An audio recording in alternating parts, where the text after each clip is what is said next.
Start करते हैं tangent and normal वाला पार्ट आगे।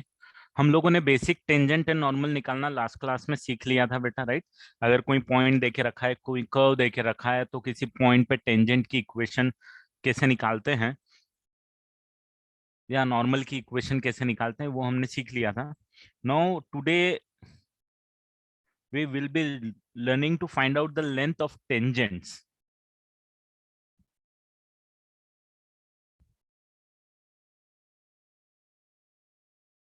Length of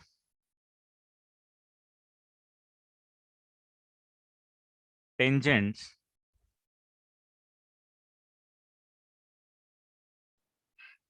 normal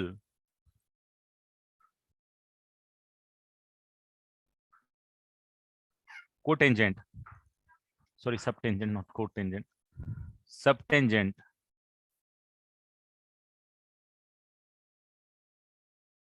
and sub normal.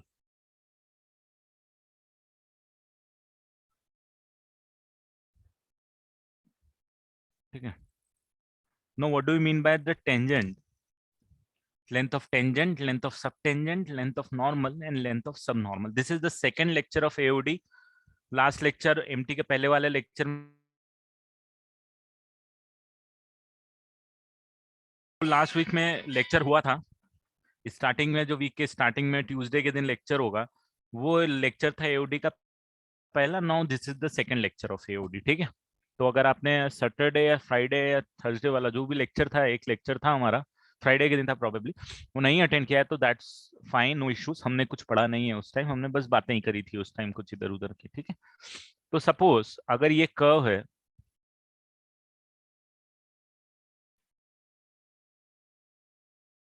I am not sure about the timing for today because मुझे भी अभी कल रात को ही पता चला था कि टाइमिंग थोड़ा सा चेंज है। ठीक है। This is the tangent and this is the normal till 4:30, right? Our lecture is till 4:30, right?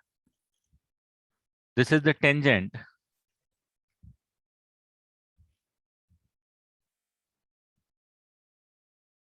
and this is the normal at a particular point, suppose at this point, and suppose this point is point P. Now I know कि ये जो angle हम लोग निकालते हैं, ये angle अगर मैं थीटा ले लेता हूं, this is dy/dx, right?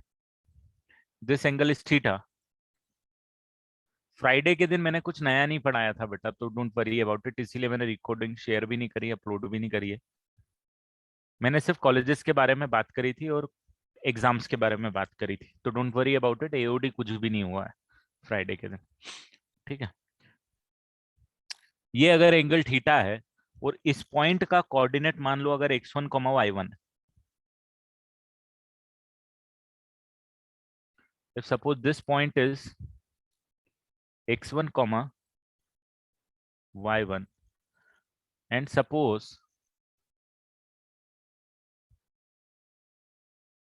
this point is point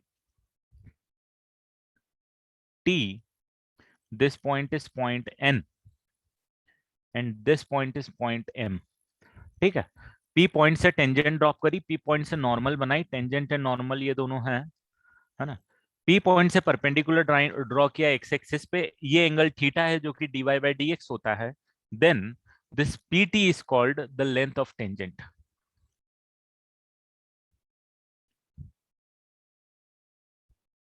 this pt is called length of tangent।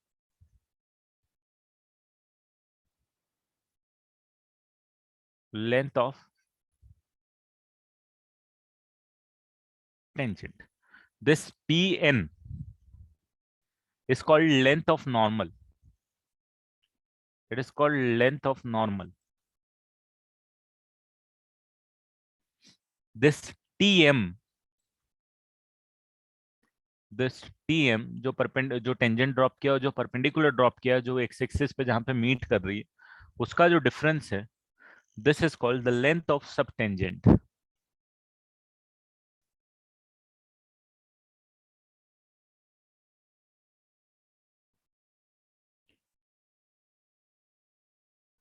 and nm is called the length of subnormal.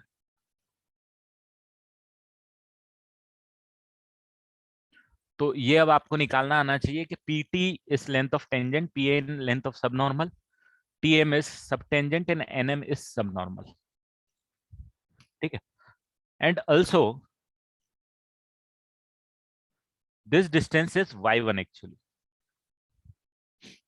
ये वाला जो डिस्टेंस है, ये डिस्टेंस क्या है? y1 है. मतलब बोले तो कौन सा कोऑर्डिनेट है? इसका y कोऑर्डिनेट है. जिस पॉइंट से आपने टेंजेंट या नॉर्मल गिराई है उस पॉइंट का क्या है?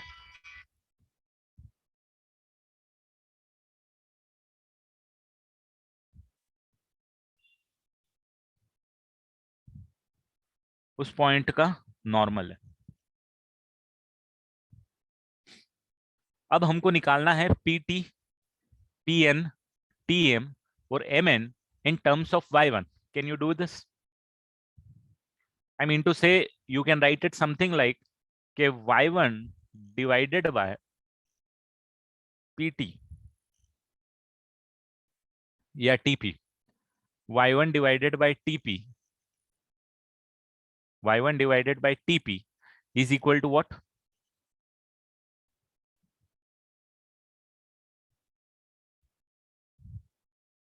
Is equal to sine theta, correct?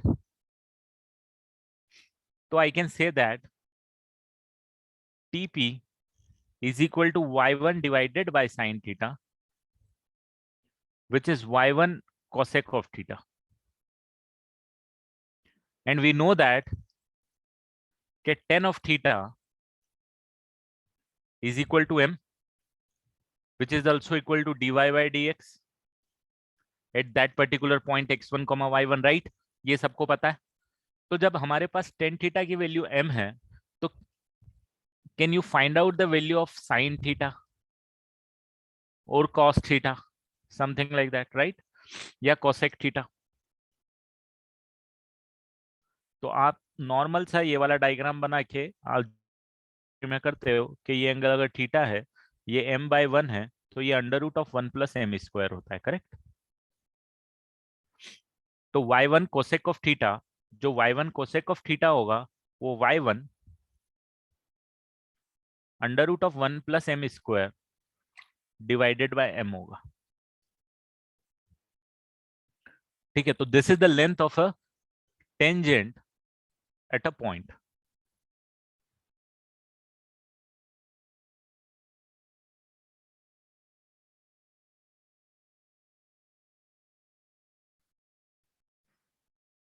तो लेंथ ऑफ टेंजेंट अगर मैं लिखूंगा यहाँ पे तो मेरी वैल्यू आ जाएगी y1 divided by m under root of 1 + m² and definitely the mod of this, क्योंकि we are talking about length.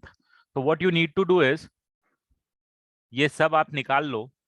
किसके टर्म में? डेफिनेटली थीटा और y1 के टर्म में आप ये सब कुछ निकाल सकते हो. जैसे मैंने ये निकाला है, निकाल के दे दो. That would be length of subtangent, normal, sub normal and normal. तो 2 मिनट में दे रहा हूं, पहले आप कर दो फिर मैं लिख दूंगा.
लेंथ ऑफ सब नॉर्मल मान लो अगर आपको निकालना है तो लेंथ ऑफ सब नॉर्मल निकालने के लिए क्या करोगे आप?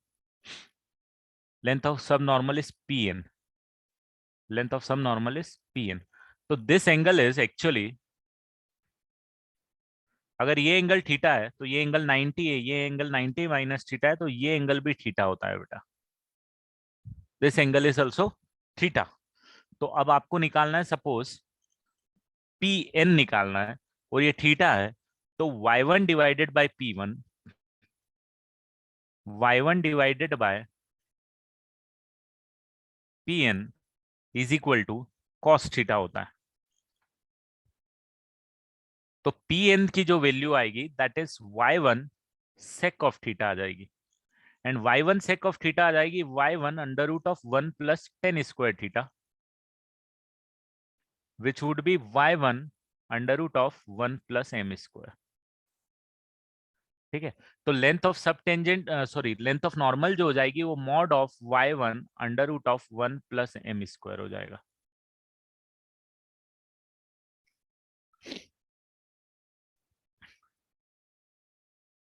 ये बस नॉर्मल कैलकुलेट ही करना है, इनफैक्ट आपको कोई, सिमिलरली आपको टीएम निकालना है, तो टीएम निकालोगे तो y1 divided by TM is equal to 10 of theta, so therefore TM would be equal to i1 divided y1 divided by m आ जाएगा, ये डायरेक्टली आ जाएगा। और तो length of sub tangent would be y1 divided by m।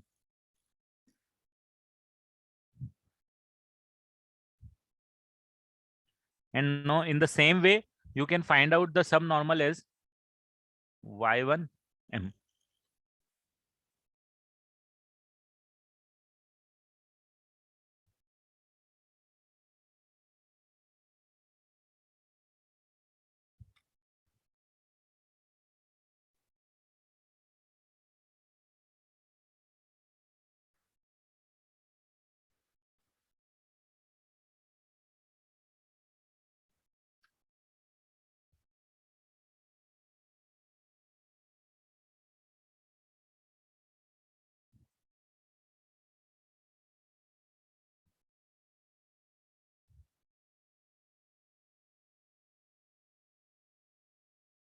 ठीक है, इतना समझ में आ गया, length of tangent, length of normal, length of sub normal.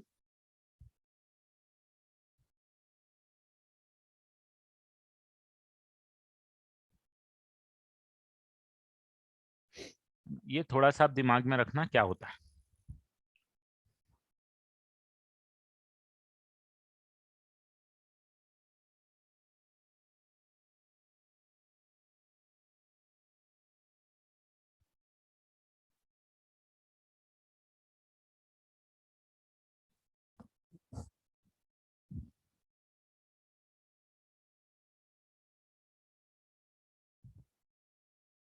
Question लेता हूँ, एक एग्जांपल लेता हूँ, आपको क्लियरिटी आ जाएगी।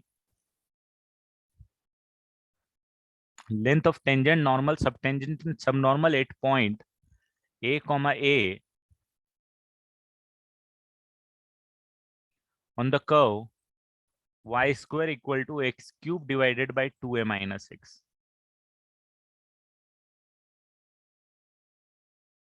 Length of tangent normal सब टेंजेंट एंड सब नॉर्मल आपको मुझे निकाल के देना है। थोड़ा हो जाओ शुरू। ये कुछ भी नहीं है, कोई भी बड़ी बात नहीं है बेटा, ये सिर्फ बेस्ड ऑन फॉर्मूला है। Tangent and normal is not a big task, बस थोड़ा प्रैक्टिस अच्छे से कर लेना।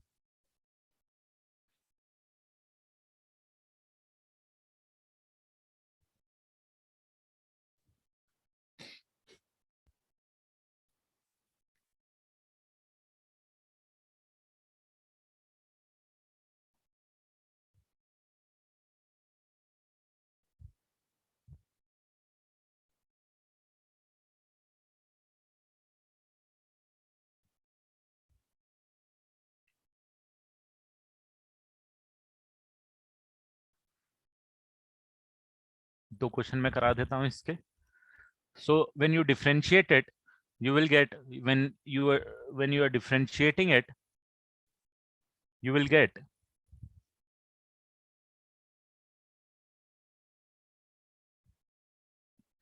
2y dash, 2y into y dash is equal to 2a by x का तो क्यूब आ जाएगा बेटा, 2a माइनस एक्स का तो स्क्वायर आ जाएगा डिनोमिनेटर का, फिर 2a minus x as it is, x cube का differentiation 3x square minus x cube as it is 2a minus x का डिफरेंशिएशन माइनस ऑफ 1, ये आपके पास आ जाएगा. So therefore you can say that m which is equal to dy by dx, dy by dx कितना आ जाएगा आपके पास, तो ये आ जाएगा 2a minus x into 3x square plus x cube divided by y into 2a minus x the whole square. ये value आ जाएगी. And when you need to find out the value of at a by a, at the point which is a comma a, at this point your value of m is equal to, यहाँ पे a put करोगे तो 2a minus a is a into 3 is 3a into a square is 3a cube, 3a cube plus a cube divided by a into 2a minus a square. So you can easily see that that is equal to 4.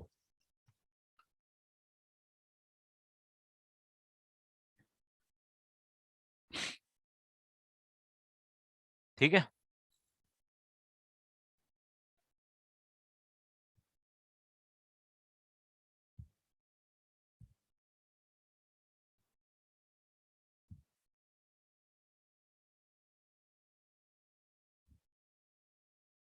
कुछ गलती हुई है क्या यहाँ पे differentiate करने में यार, एक बार चेक करना.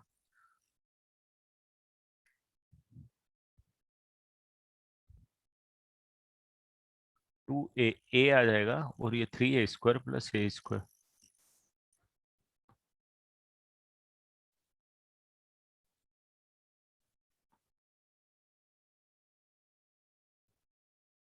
नहीं सही है, सही है. कैलकुलेशन चेक कर लेना एक बार बस. सो अब आपको लेंथ ऑफ टेंजेंट पता है कि length of tangent,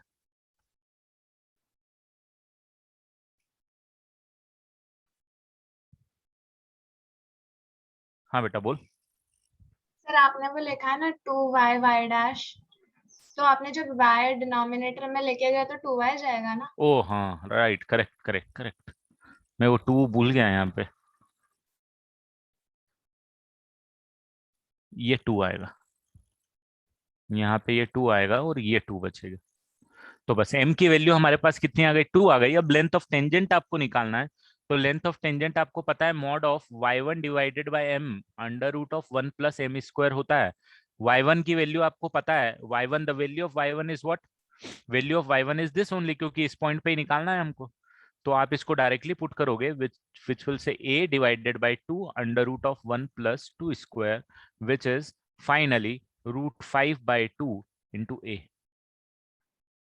or you can say mod of a. We don't know the value of a whether it is positive or negative, so mod of a chalega. Similarly length of normal अगर आपको निकालना है, then the length of normal is equal to mod of y1 under root of 1 plus m square. तो बस अब कुछ नहीं करना है, आपको फॉर्मूले याद है और डायरेक्ट पुट कर देना है, which is root 5 of a.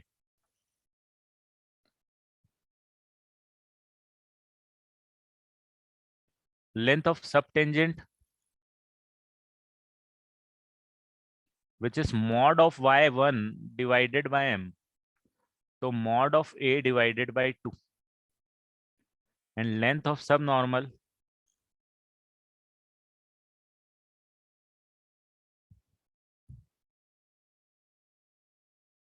is equal to mod of y1 into m, which is equal to mod of a into 2, which is twice of a का mod. यहाँ सब दूर भले ही आप mod लगा दो, because we are calculating distance, it must be positive. That's all.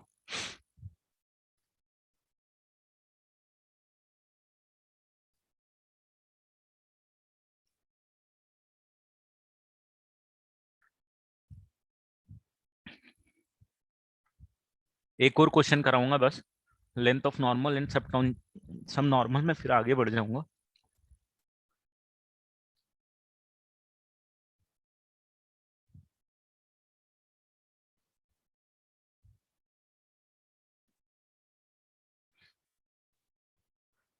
Find the value of के,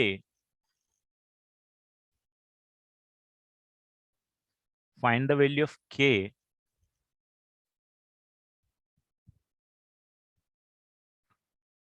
for which the length of subnormal is constant. Length of subnormal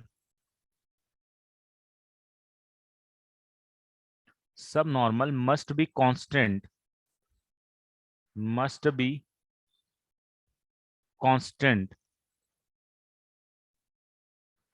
for the curve y is equal to a raised to the power 1 minus k into x raised to the power k.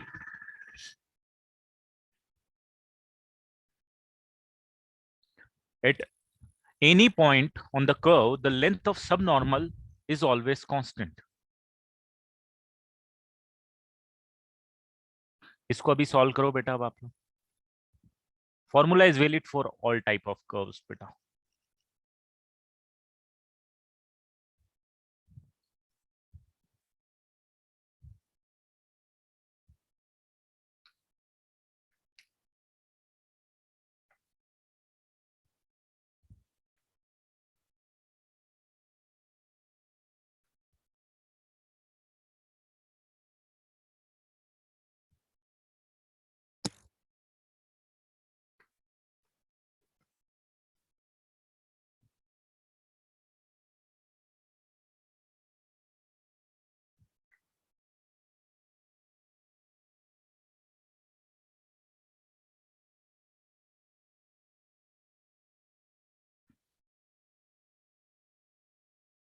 Last page देख लो बेटा। अरे यार ये कुछ गड़बड़ हो गया है ना।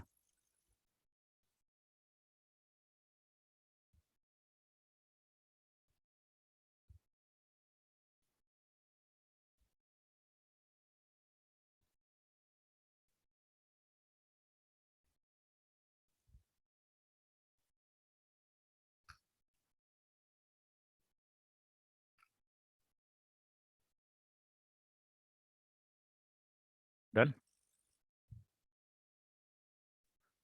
कांस्टेंट फॉर कर्व दिस, ये जो कर्व है y is equal to a raise to the power 1 minus k, इस कर्व के लिए लेंथ ऑफ सब नॉर्मल जो है बेटा वो हमेशा कांस्टेंट आ रही है। आया क्या जनता किसी का आंसर? साकेत का एकदम सही आंसर है। एक आंसर आ गया है।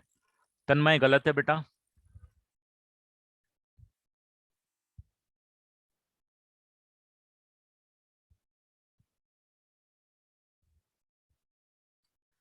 राहिल सही है। तुषार गलत है।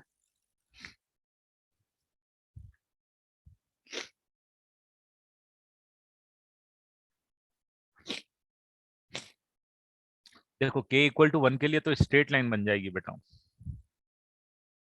स्ट्रेट लाइन में आप खुद इमेजिन करो, सब नॉर्मल हमेशा कांस्टेंट नहीं आएगी बेटा। स्ट्रेट लाइन के लिए तो नहीं आना चाहिए।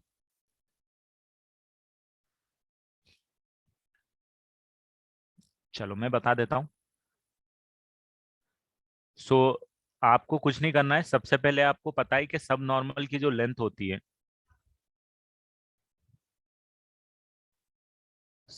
करेक्ट बेटा अपूर्व, y1 इंटू एम होती है। This is the length of sub normal. Now let's find out. सबसे पहले y dash dy by D X क्या आ जाएगा? भाविया गलत है। dy बाई डी एक्स अगर मैं निकालूंगा तो dy by D x is equal to a raise to the power 1 minus k, तो बाहर आने वाला है k इंटू एक्स की पावर k माइनस 1 आने वाला, ये आने वाला है dy बाई डी एक्स। तो at any point x1 comma y1, at any point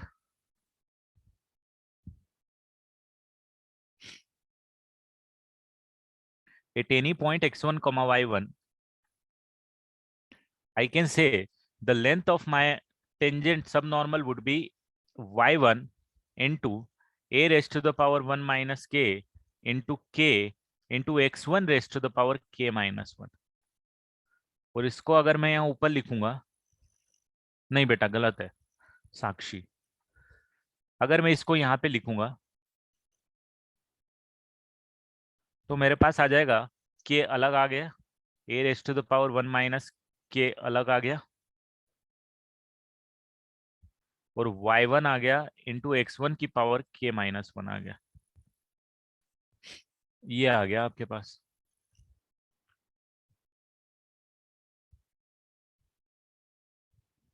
अब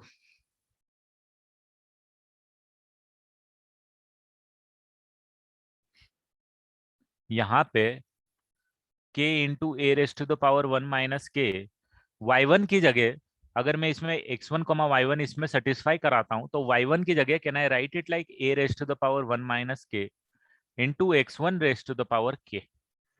ये मैंने लिखा है ये y1 की जगह। क्यों लिखा है? क्योंकि y को x के टर्म में मैं यहाँ डाल सकता हूँ, और ये बचा हुआ x1 की पावर k माइनस 1 का मॉड यहाँ पे एज इट इज।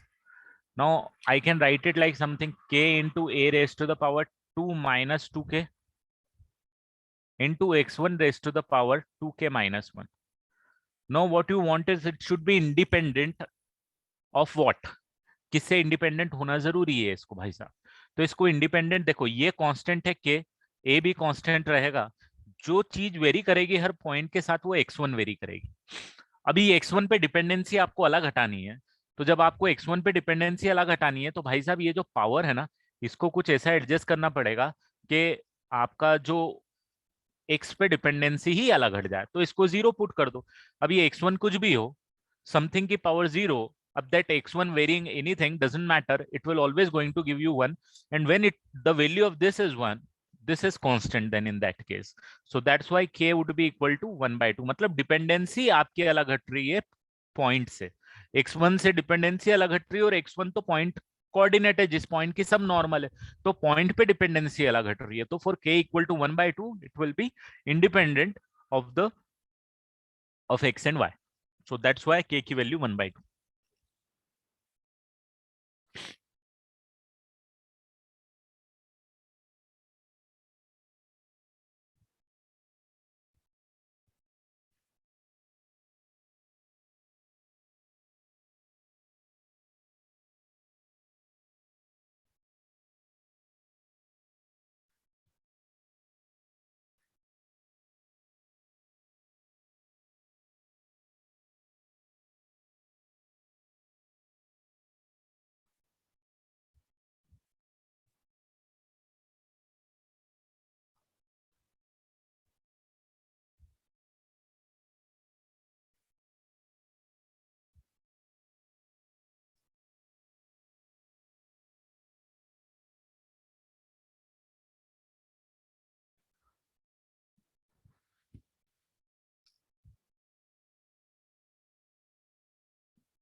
देखो यहाँ तक सबको समझ में आ गया बेटा कि ये कहां से आ गया?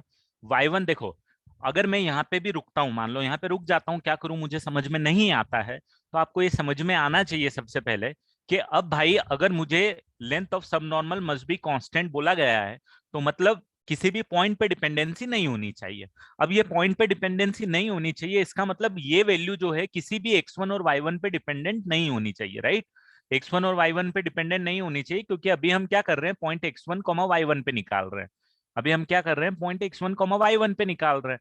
तो भाई अगर मैंने कोई पॉइंट लिया जो इस कर्व पे लाई कर रहा है, तो अभी इन दैट केस यहाँ पे ये जो वैल्यू पे डिपेंडेंसी अगर आ रही है उसकी, तो डेफिनेटली कांस्टेंट नहीं है सब नॉर्मल। x1 और y1 मतलब कोऑर्डिनेट पे डिपेंडेंट है, जिस पॉइंट की वो नॉर्मल या सब नॉर्मल है, तो मेरे को उससे इंडिपेंडेंट बनानी है।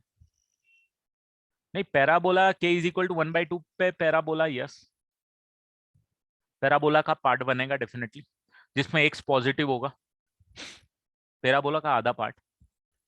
तो अब मैंने y1 की जगह मैंने x को इनपुट किया, y1 is equal to a की पावर 1 माइनस के x1 की पावर k, इसकी जगह इसको सब्सटीट्यूट किया, ये पूरे ये पूरे पार्ट की जगह ये पूरा सब्स्टिट्यूट किया, सॉल्व किया एक ही पावर में, ये आया। अब मेरे को x1 y1 से इंडिपेंडेंट बनानी है, तो भाई एक ही तरीका है, जब 2k-1 को मैं 0 ले लूंगा तो ये क्या हो जाएगा, ये पार्ट पूरा निग्लेक्ट हो जाएगा लेंथ निकालने में, सिर्फ इतना बच जाएगा। दैट्स वाई ये पावर को मेरे को क्या लेना पड़ा, 0 लेना पड़ा। पैराबोला का पार्ट बनेगा बेटा एक ही वैल्यू पे डिपेंडेंट, नहीं ये भी पॉजिटिव ही होगी, पार्ट ही बनेगा पैराबोला का डेफिनेटली। ठीक है, बढ़ जाऊं आगे।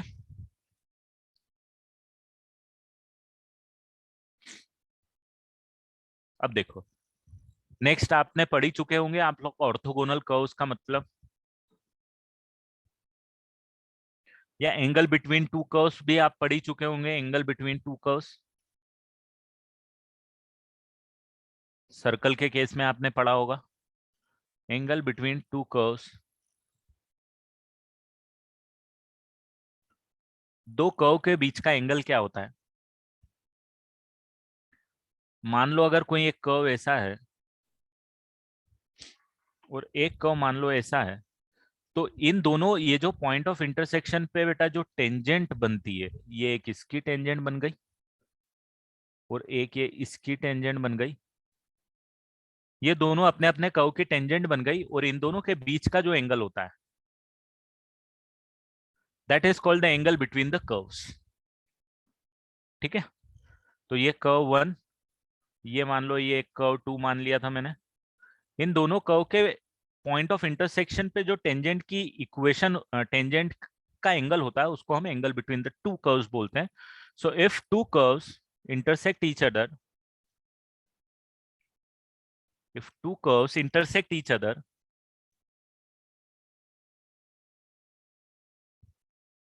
intersect at P, then the angle between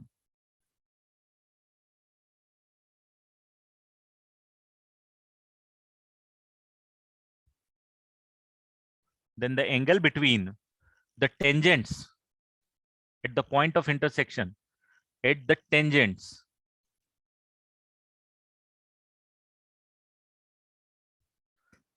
to the curve at P,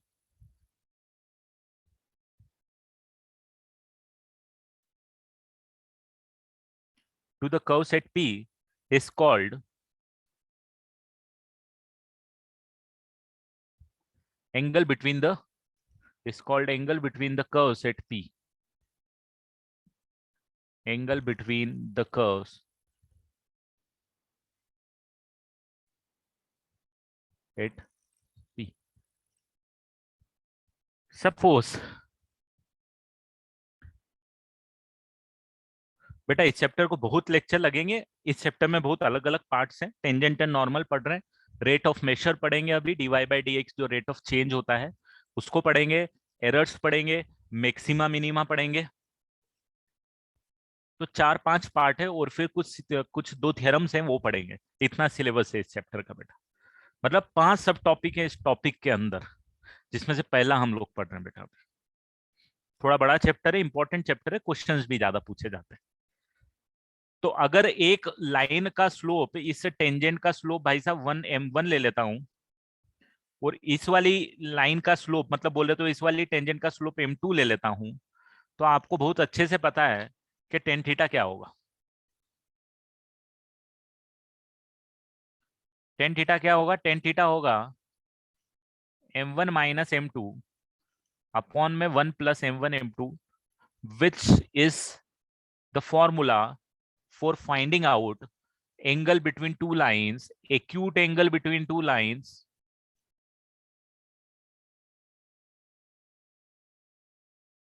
this is to finding out the acute angle between the two lines whose slopes are m1 and m2.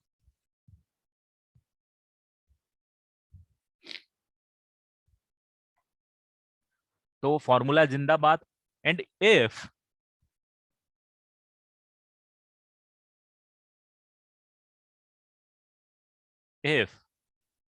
m1 into m2 is equal to -1, then what we can predict, guys, tell me?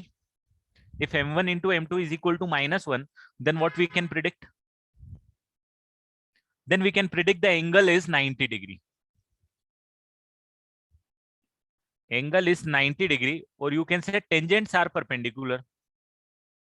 और उसको उस case को हम लोग क्या बोलते हैं? Tangents are perpendicular to each other, and if tangents are perpendicular to each other at that point, in that case we call the curves are orthogonal to each other. We call them orthogonal curves. Orthogonal to each other.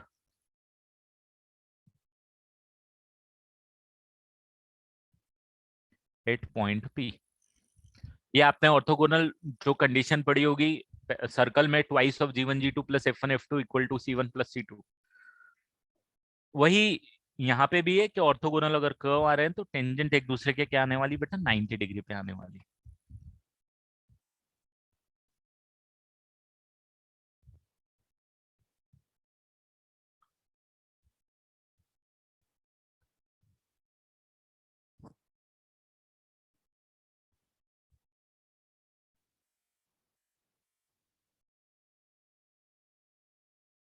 Note कर लो, एक दो question कराता हूं.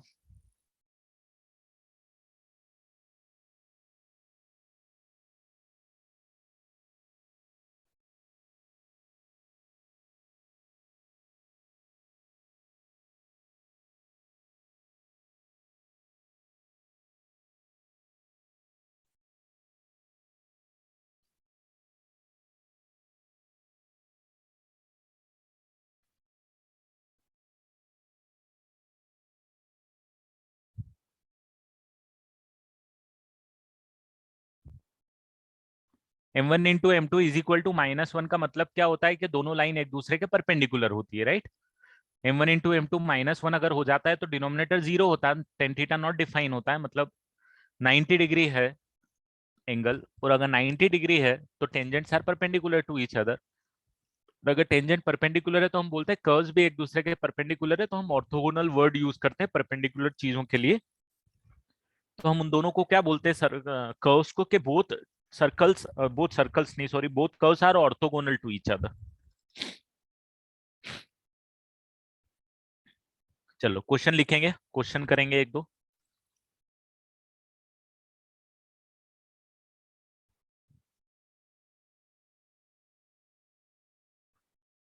X square y is equal to 4 and y into x square plus 4 is equal to 8. Angle between the curves. Find angle between the curves.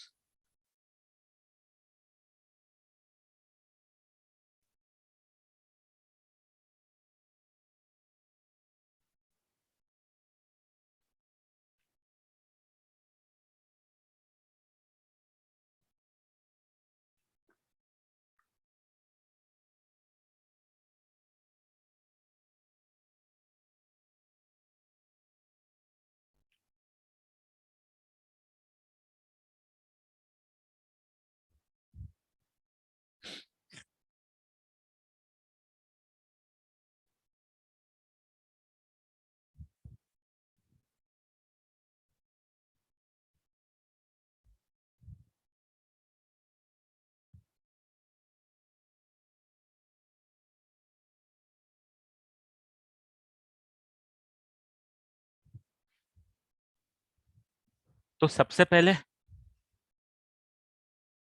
हाँ, smoothness and sharp graph सब आएंगे बेटा, graph के बारे में भी डिटेल हम लोग सीखेंगे, don't worry about.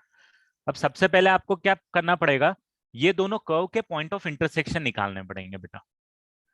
Find out the point of intersection.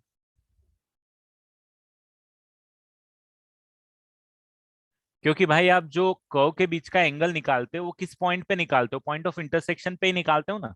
और पॉइंट ऑफ इंटरसेक्शन को करने के लिए आप क्या करोगे, इज इक्वल टू 4 है बेटा. ये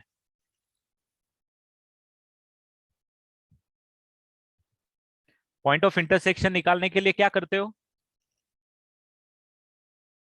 दोनों को आपस में क्या करोगे, दोनों को साइमल्टेनियसली सॉल्व करोगे. यस मानस, अच्छे marks. Get rid of y and x, correct. Solve them simultaneously. So therefore, from first equation, I can say x square is equal to 4 by y. And in the second equation, if I put, what I will get is 4 by y plus 4 is equal to 8.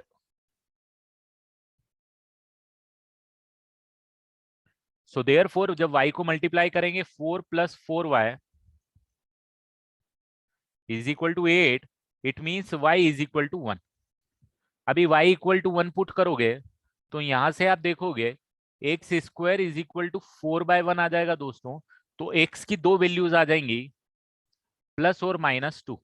मतलब you would be having 2 points of intersection of the two curves, plus -2, 1। ये 2 points आने वाले हैं, 2 points आ रहे हैं आपके पास। तो 2 पॉइंट पे इंटरसेक्ट कर हो रहे हैं कर्व, तो 2 पॉइंट पे इंटरसेक्ट हो रहे हैं, तो दोनों पॉइंट पे आपको एंगल निकालने की जरूरत पड़ने वाली है बेटा। Now, what is the next step? Next step to find out dy by dx of both the curves, so that we will get the equation of so that we will get the slope of the tangent of that curve at these points, right? dy by dx निकालोगे तो इन points पे आपको क्या मिल जाएगी बेटा? Slope मिल जाएगी, किसकी? Tangent की मिल जाएगी। तो अब वो काम करो कि dy by dx निकालो।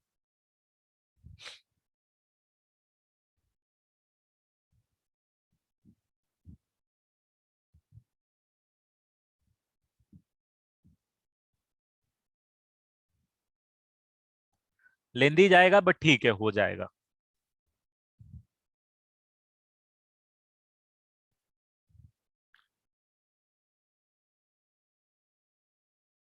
हाँ, एक्स और वाई किसी के टर्म में डालो, एक्स और वाई तो आपके पास है ही है। dy बाई डी एक्स दोनों कर्व्स का निकालो, दोनों का निकालना पड़ेगा।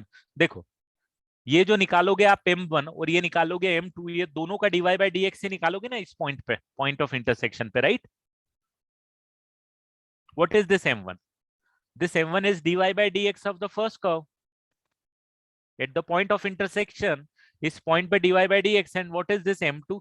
m2 is dy by D x of the second curve जिसकी टेंजेंट ये है।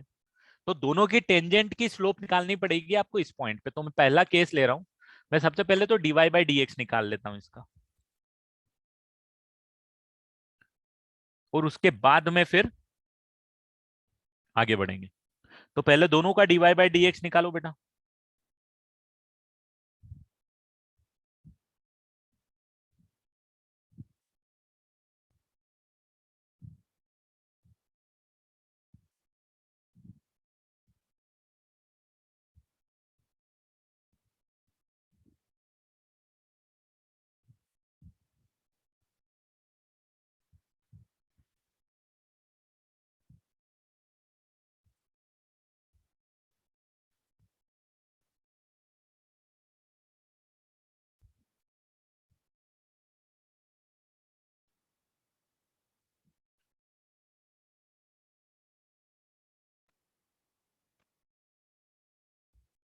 हाँ, हर एक का स्लोप आएगा। तो मैं पहला वाला कर्व ले लेता हूँ, x square y is equal to 4। Now इसको डिफरेंशिएट करता हूँ, what I will get is x square as it is, y का differentiation y dash, plus y as it is, x square का differentiation 2x is equal to 4। So therefore y dash की जो value आएगी बेटा, वो आएगी 4 minus 2xy divided by x square.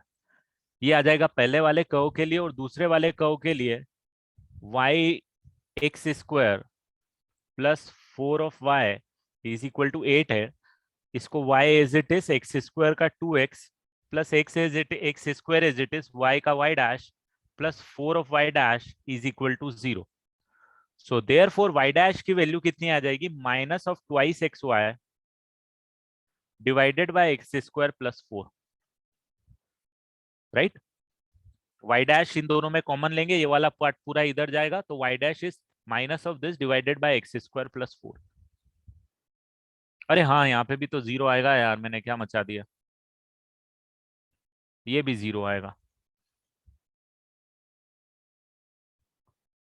ठीक है,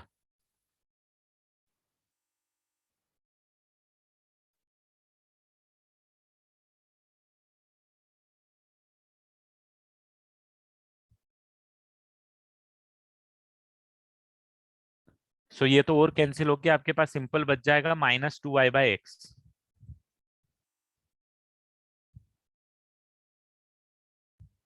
ये तो बाकी सही है, राइट? सो एट पॉइंट, अगर मैं पॉइंट निकालूं, एक पॉइंट है मेरे पास +2, 1, एक पॉइंट है -2, 1। इन दोनों पॉइंट पे अगर मैं m1 और m2 निकालूं,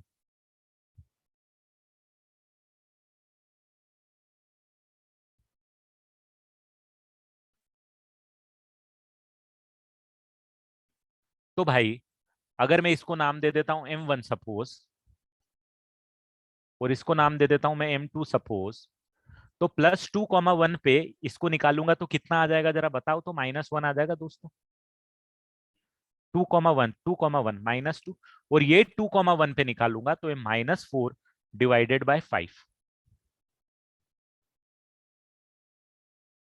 अरे चलेगा क्या? सही बोल रहा हूँ, सही कर रहा हूँ?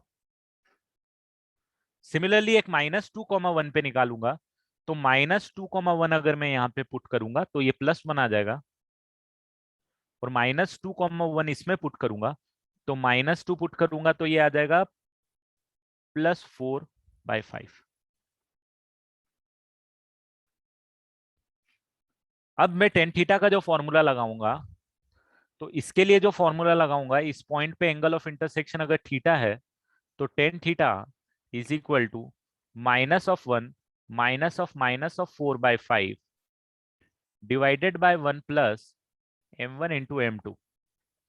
ये इस पॉइंट पे निकलेगा दोस्तों। और इस पॉइंट पे जो सेकंड वाला पॉइंट है उसके लिए अगर आपको एंगल निकालना है तो भी सेम ही आने वाला है। इस केस में तो आपको समझ में आ रहा होगा, सिर्फ साइन का फर्क है।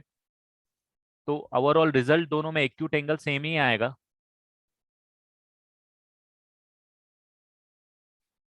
दोनों की वैल्यू आ रही है आपके पास 1/3। ये भी 1/3 आ रही है, ये भी 1/3 आ रही है। So therefore in both the cases जो एंगल आएगा theta, it is equal to tan inverse of 1/3।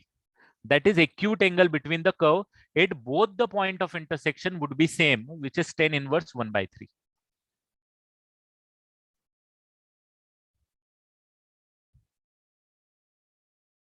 मैंने कुछ गलत कर दिया क्या यार? क्या कैलकुलेशन एरर करना हो क्या?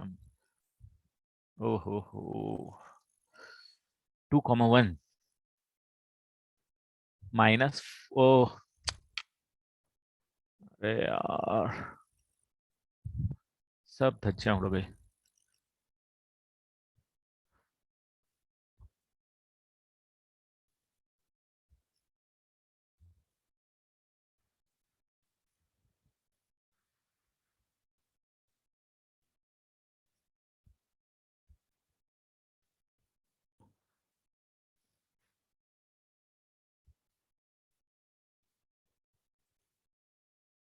m2 कितना आएगा? 1/2 आएगा। इसमें 2, 1 पुट करेंगे तो ऊपर आ जाएगा -4/8 -1/2, और ये आ जाएगा +1/2। दोनों में वही गलतियां हुई थी। तो आपके पास जो एंगल्स निकालना आपको रहेगा वो आ जाएगा -1 minus of -1/2 the whole divided by 1 plus -1 upon में -1/2, और यहाँ पे 1 माइनस ऑफ 1/2 अपॉन में 1 प्लस 1 इंटू 1/2। न्यूमेरिकल वैल्यू दोनों केसेस में सेम ही आने वाली है। आई थिंक कितनी आने वाली? -1/3। अरे ये तो सेम ही आंसर, 1/2 आ रहा है, 1/3 आ रहा है। आंसर सेम ही आ रहा है भाई। माइनस माइनस प्लस हो जाएगा, -2 +1 इस +1 -1 हो जाएगा, मॉड के कारण फर्क नहीं पड़ेगा। यहाँ पे भी 1/3 आ रही है ना, करेक्ट?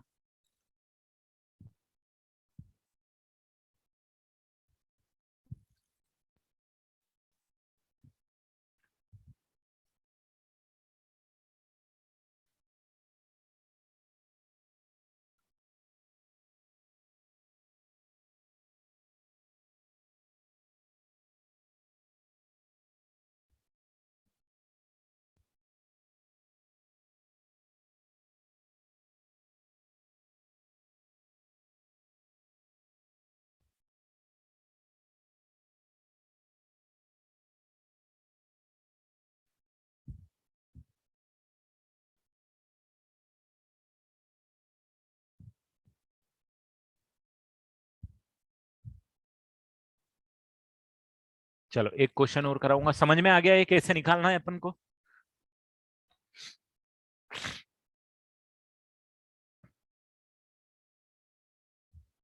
एक क्वेश्चन और करो चलो। Angle between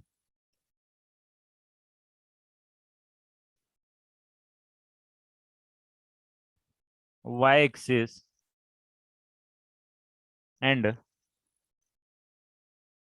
the curve 2y is equal to, हाँ एक्स स्क्वायर प्लस 4, राइट बेटा। 2y is equal to E की power minus x by two.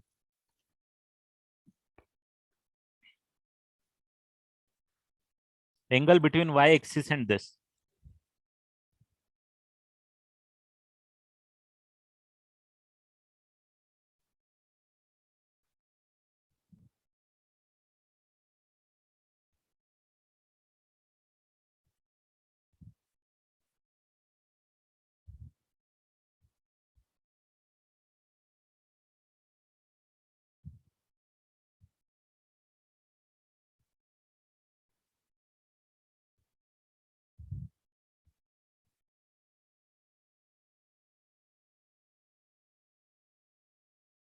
Angle between y axis and 2y divided 2y equal to E की power minus x by two में आपको निकाल के देना है।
नहीं, इंटरसेक्शन y एक्सिस के साथ तो होगा, बिल्कुल होगा।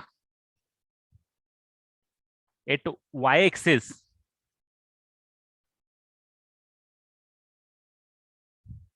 y एक्सिस के साथ इंटरसेक्शन में x कोऑर्डिनेट 0 होता है बेटा। x कोऑर्डिनेट 0 होगा, so therefore 2y is equal to E की पावर माइनस 0 होगा, तो y इज इक्वल टू 1/2 होगा। तो पॉइंट ऑफ इंटरसेक्शन है 0,1/2 होगा। तो 0,1/2 पे y एक्सिस तो y एक्सिस ही है दोस्तों, कोई दिक्कत वाली बात नहीं है। y एक्सिस तो y एक्सिस ही है। और आप टेंजेंट निकाल लो इस कर्व की और फिर स्लोप निकाल लो। y एक्सिस की स्लोप डिफाइन नहीं होती है बेटा, है ना। तो m1 minus m two divided by 1 + m1 m2 में अगर आप एक m1 लोगे तो m2 नहीं ले पाओगे, करेक्ट, क्योंकि y एक्सिस परपेंडिकुलर होती है और 1090 डिग्री डिफाइन नहीं होता है। एनी परपेंडिकुलर लाइन जो होती है उसकी स्लोप डिफाइन नहीं होती है। तो उसके लिए आप क्या करोगे, आप एक दूसरा आइडिया करना। देखो मैं आपको बताता हूं क्या करना है। मान लो 0,1/2 पे कर्व कुछ इस टाइप से कट हो रहा है, ठीक है। तो इस पॉइंट की जो टेंजेंट दो स्लोप आप बनाओगे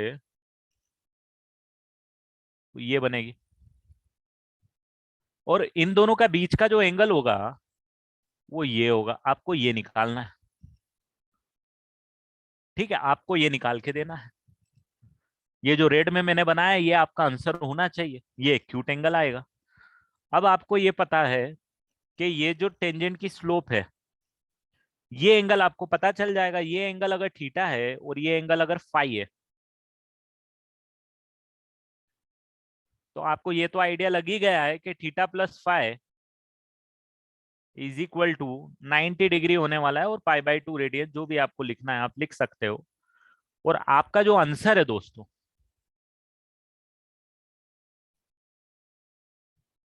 आंसर जो है वो आपका है एंगल फाई, आपको एंगल फाई निकाल के देना है।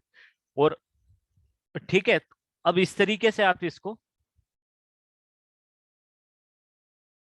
सॉल्व कर सकते हो। थीटा निकालना तो आपको आता है, टेंजेंट का स्लोप होने वाला है, बस उसी के बेसिस पे आप निकाल देना।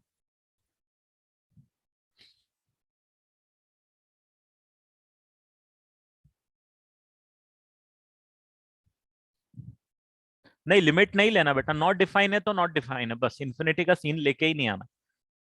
कभी भी क्वेश्चन सॉल्व कर रहे हो ना, तो ये चीजें ध्यान में भी रखना। कभी कभी ऐसे क्वेश्चन में गेम हो जाता है, जब टेंजेंट परपेंडिकुलर हो जाती है, वर्टिकल टेंजेंट हो जाती है, तो वर्टिकल टेंजेंट में प्रॉब्लम आती है, क्योंकि उसकी हम स्लोप तो निकाल नहीं सकते, डिफाइन नहीं होती है, तो वहां पे वो चीज प्रॉब्लम दे देती है बेटा।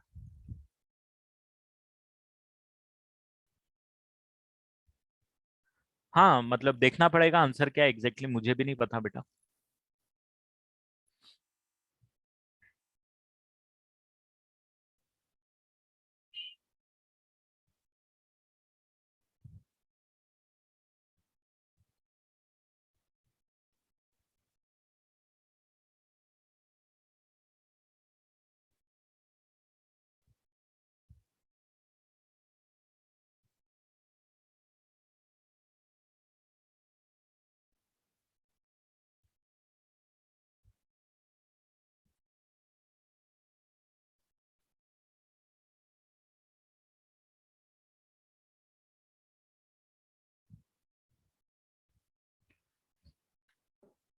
हाँ, थीटा जो है टेन थीटा क्या आएगा, तो अगर आप इसको डिफ्रेंशिएट करोगे, तो 2y dash is equal to E की power minus x by to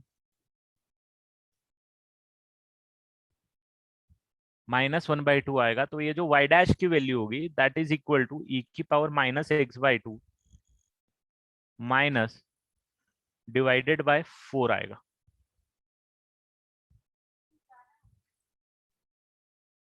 एक सेकेंड रुकना।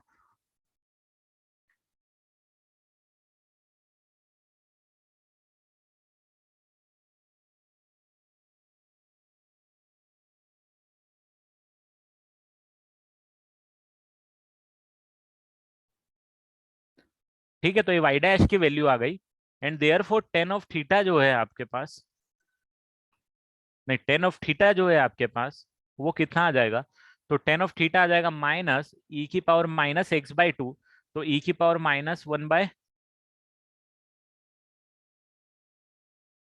अरे यार ये क्या कर रहा हूँ, ई की power minus 0/4 which is minus 1/4।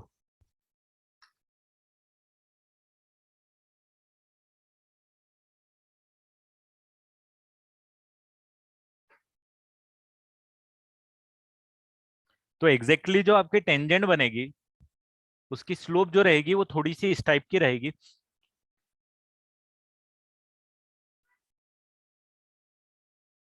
-1/4 है, मान लो सपोज ये वाला पॉइंट है, तो आपकी जो टेंजेंट है वो कुछ इस टाइप की आएगी।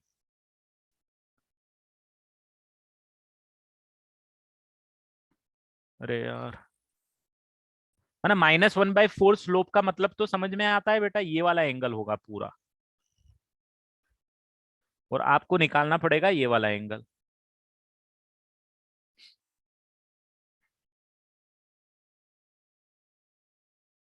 तो थोड़ा सा इनवर्स का कॉन्सेप्ट लग जाएगा यार इसमें।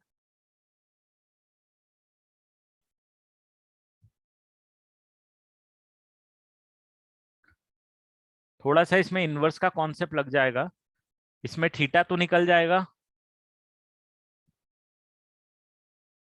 मतलब मैं एंगल आपको बताऊं तो इनवर्स के टर्म में बता पाऊंगा, बट वो अभी तक आपको पता नहीं होगा यार।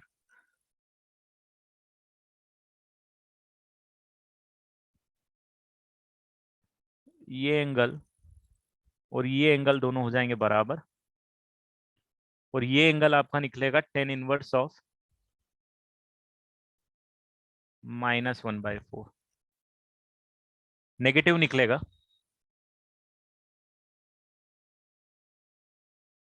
और फिर इनवर्स के कॉन्सेप्ट से आपको ये वाला एंगल या फिर ये वाला एंगल निकल जाएगा। तो अभी के लिए इसको थोड़ा सा एग्जैक्टली मैं बताऊंगा तो आप कंफ्यूज हो जाओगे, बट आपको ये समझ में आना चाहिए कि ये जो एंगल बना रहा है, ये जो स्लो बन रही है, ये वाला डायग्राम नहीं बन रहा है, एग्जैक्टली ये वाला डायग्राम बन रहा है। ये वाला डायग्राम बन रहा है क्योंकि ये जो टेंजेंट की स्लोप है बेटा, ये नेगेटिव आ रही है। अब नेगेटिव स्लोप है तो आपको ये वाला एंगल निकालना है। और इनवर्स के फंडे से ये वाला एंगल होगा टेन इनवर्स -1/4।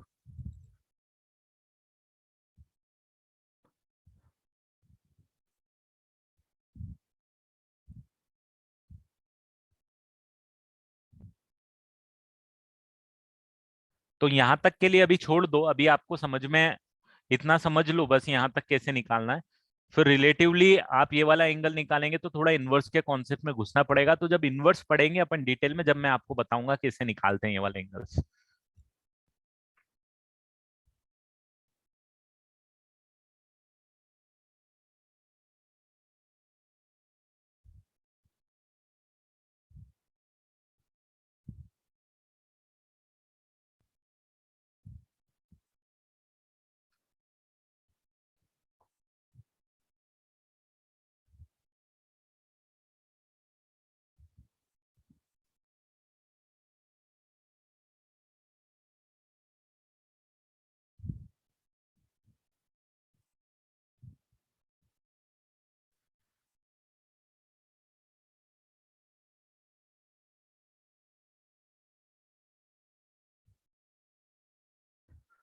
खैर एक्यूट एंगल हम दूसरे फंडे से भी निकाल सकते हैं, बट मैं नहीं घुसूंगा बेटा उसमें, कंफ्यूज हो गए।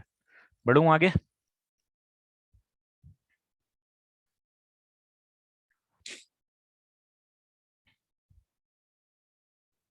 फाइंड द वैल्यू ऑफ के। सब ऐसे ही क्वेश्चन आएंगे। अभी मैं आपको प्रैक्टिस के लिए होमवर्क दे देता हूँ, क्या करना है आपको। बेसिक प्रैक्टिस के लिए सबसे पहले दूंगा y² equal to x and xy is equal to k। ये भाई दोनों कर्व ऑर्थोगोनल हैं, ऑर्थोगोनल है। देन k की वैल्यू आपको निकाल के देनी है मुझे।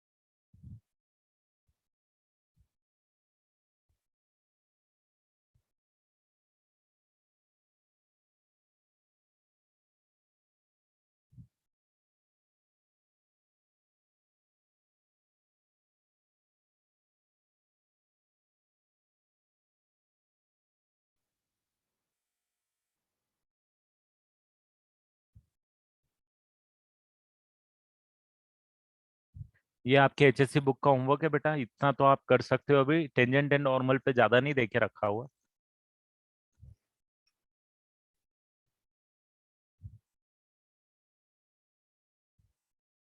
नेक्स्ट क्लास में रेट ऑफ मेजर्स हम लोग चालू करेंगे।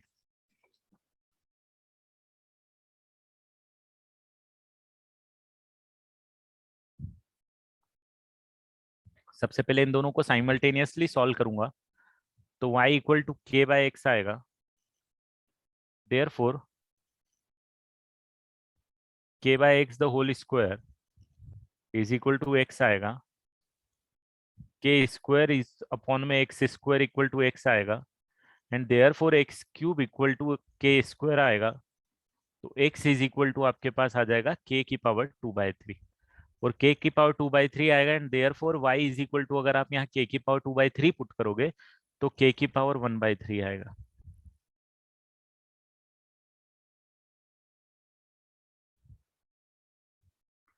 यहाँ पे इसका dy/dx निकालेंगे तो 2y y dash is equal to 1। और इसका निकालेंगे तो x बाहर y डैश प्लस y बाहर x का 1 इज इक्वल टू 0। तो यहां से y डैश आ जाएगा आपके पास 1/2y एंड y डैश यहां से आ जाएगा -y/x। ये दो आ जाएंगे।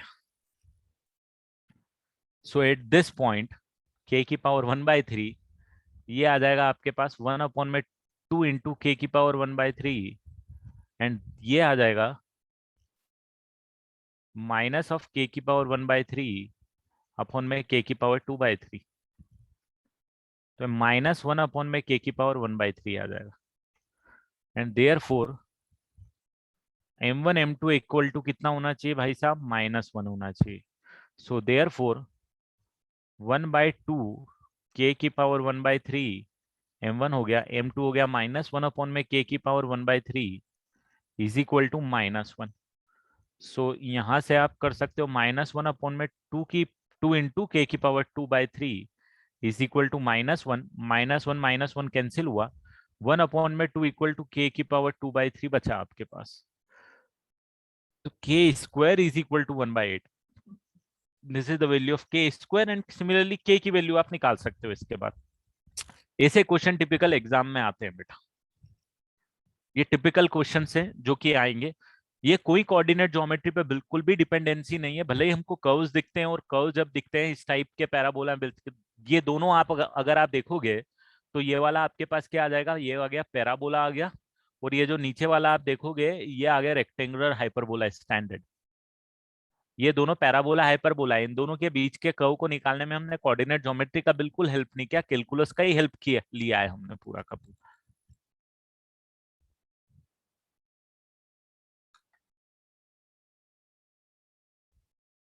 y equal to x by k यहां से निकाला ना दोस्त, y equal to k by x, और इसके अंदर फिर सब्सटीट्यूट कर दिया।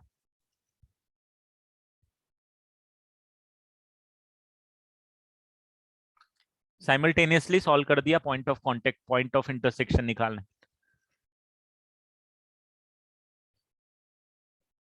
अच्छा एक और चीज यहाँ पे नोट करना कि अगर मान लो दोनों टेंजेंट की slope same I, if the slope of tangents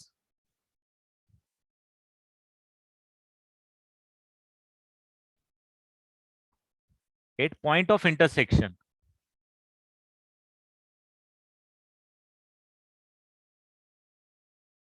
intersection is same, then what does this mean?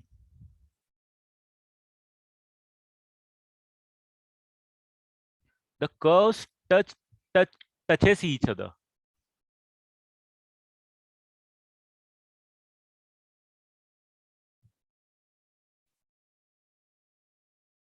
Curves एक दूसरे को टच करके निकल जाएंगे बेटा, कॉमन टेंजेंट का केस आ जाएगा।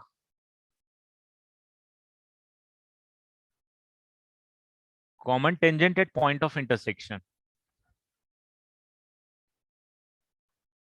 Point of intersection.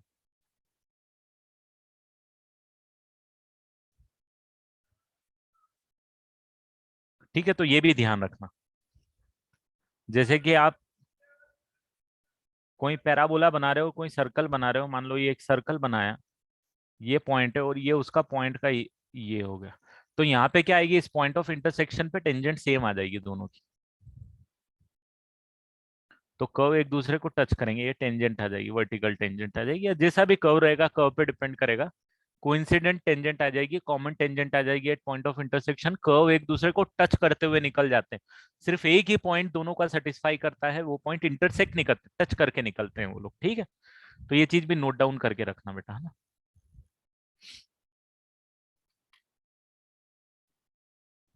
चैप्टर थोड़ा सा मेहनत करना, अपने आप ग्रिप बन जाएगी, इसमें ऐसा कोई दिमाग लगाने वाला बड़ा भारी चैप्टर नहीं है किसी भी एग्जाम के लिए। मतलब जेई एडवांस की बात नहीं कर रहा, जेई मेंस तक की एग्जाम के लिए ज्यादा दिमाग लगाने वाला चैप्टर नहीं है, पार्ट नहीं है ये वाला।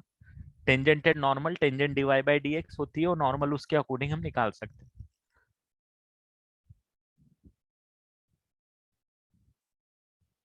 ये वाला क्वेश्चन के ये वाला क्वेश्चन बेटा, इस वाले क्वेश्चन को मैंने पूरा सॉल्व नहीं किया बेटा, सिर्फ स्लोप निकाल के छोड़ दिया मैंने क्या किया कि देखो क्या होता है, वाई एक्सिस से कभी भी अगर आपको टेंजेंट निकालनी है बेटा, है ना, वाई एक्सिस से अगर एंगल निकालना है तो आप डायरेक्ट फॉर्मूला यूज करके नहीं निकाल सकते हो। जैसे कि ये एंगल अगर थीटा है, स्लोप अगर थीटा है, और ये एंगल अगर आपको फाई निकालना है, ठीक है, तो ये एंगल अगर स्लोप उसके पास थीटा है और ये एंगल फाई बना रहा है, तो theta plus phi in that case would be 90 degree आता है ना। बट ये ऐसा केस था जब मैंने स्लोप पॉजिटिव बनाई थी। यहाँ पे हम जब सॉल्व कर रहे थे, हमारे पास इसकी जो स्लोप है 8.0, 1/2, जिस पॉइंट पे इंटरसेक्ट कर रहा है कर्व वाई एक्सिस पे, नेगेटिव स्लोप आ रही है। नेगेटिव स्लोप का मतलब ये वाला केस बन रहा है, ठीक है। तो अब इस केस में आप लोग क्या करोगे, तो इस केस में हमको क्या करना पड़ता है, ये एंगल निकालना पड़ेगा, ये वाला, ये आपका आंसर है डेफिनेटली। बट ये एंगल के लिए प्रॉब्लम ये है कि थोड़ा सा इनवर्स का फंडा आपको पता होना चाहिए, क्योंकि टेन थीटा यहाँ पे नेगेटिव आ रहा है, अभी टेन थीटा नेगेटिव आ रहा है, तो थोड़ा सा इनवर्स में घुसना पड़ेगा, इसीलिए मैंने बताया नहीं है अभी इसको कि एग्जैक्टली एंगल कैसे निकालोगे अभी, ठीक है।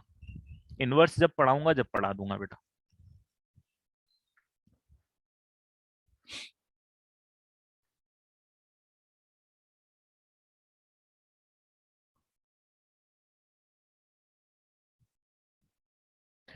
प्रैक्टिस करना, मैंने आपको होमवर्क ये दे दिया है बेटा, ये आपकी बुक का ही होमवर्क है, बेसिक प्रैक्टिस आपके पास हो जाएगी।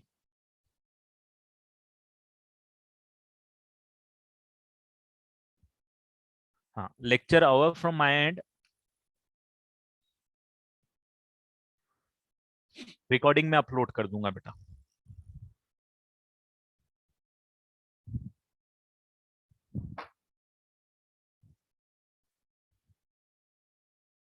एक वीक बहुत कम होमवर्क दिया है, मत करो, अभी नहीं भी करना है तो मत करो बेटा, बाद में कर लेना, जैसे एग्जाम हो रहा है, बहुत कम क्वेश्चन है, बस प्रैक्टिस है, मतलब ज्यादा आपको करने की जरूरत नहीं अभी। पहले ये वाले क्वेश्चन करो, फिर बुकलेट सॉल्व करना। कैलकुलस में नहीं बेटा, हर एक चीज में सिंगेज ही अच्छी है, बट अब आपके लिए सिंगेज थोड़ी सी भारी पड़ जाती है, मेंस के लिए कोई मतलब नहीं रहता है, मतलब कर लोगे तो बहुत अच्छी है मेंस वाली, बट थोड़ी सी टफ पड़ सकती है, तो फिर कॉन्फिडेंस लूज हो जाता है टफ क्वेश्चन में। I do not want you guys to lose confidence at this point of time,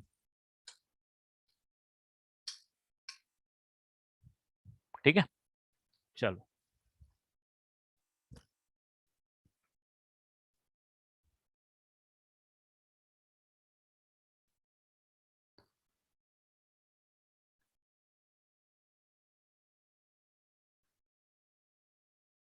हाँ बिल्कुल कर सकते हो, बाद में भी सॉल्व कर सकते हो, अभी भी कर सकते हो, if you are confident enough कि आप सॉल्व कर लोगे तो कर लो उसको। बट क्या होता है, वो टफ क्वेश्चन के चक्कर में कॉन्फिडेंस कम हो जाए तो इजी क्वेश्चन भी छूट जाते हैं यार, इजी क्वेश्चन भी नहीं कर पाते हम लोग, प्रॉब्लम ये, पढ़ाई बहुत डिस्टर्ब हो जाती है, पढ़ाई अच्छे से जब होती है जब हमसे बनता हुए रहते हैं क्वेश्चन, तो एक लेवल तक की प्रिपरेशन अच्छी करो।